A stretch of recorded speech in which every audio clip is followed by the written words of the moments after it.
સમાચારથી હિંમતનગર ગ્રામ્ય પોલીસ સ્ટેશનના PSI YB બારોટનો વિદાય સમારંભ યોજાયો। સાબરકાંઠાના 18 પીએસઆઈની બદલીના હુકમો એસપી વિજય પટેલ સાહેબે કર્યા હતા, જેમાંથી હિંમતનગર ગ્રામ્ય પોલીસ સ્ટેશનના પીએસઆઈ વાયબી બારોટ સાહેબની બદલી વિજયનગર થતા પોલીસ સ્ટેશનનો સ્ટાફ, કર્મચારીઓ તેમજ ગ્રામ્ય વિસ્તારના તમામ ગ્રામ પંચાયતના સરપંચ સદસ્યોએ મોટી સંખ્યામાં હાજરી આપી બારોટ સાહેબના પોણા 2 વર્ષના કાર્યકાળની સહારણા કરી વિદાય આપી હતી।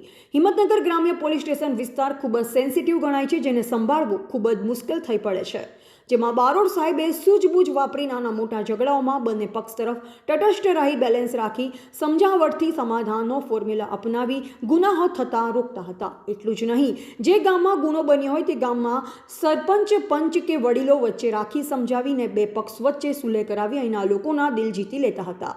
બારોટ સાહેબની ગ્રામ્યમાંથી વિજયનગર બદલી થતા તેમના વિદાય સમારંભમાં ગ્રામ્યમાં નિમાયેલા નવા પીએસઆઈ એસ.જે. ગોસ્વામીએ પણ હાજર રહી બારોટ સાહેબને શુભેચ્છા પાઠવી હતી અને હિંમતનગર ગ્રામ્ય પોલીસનો ચાર્જ સંભાળી લીધો હતો।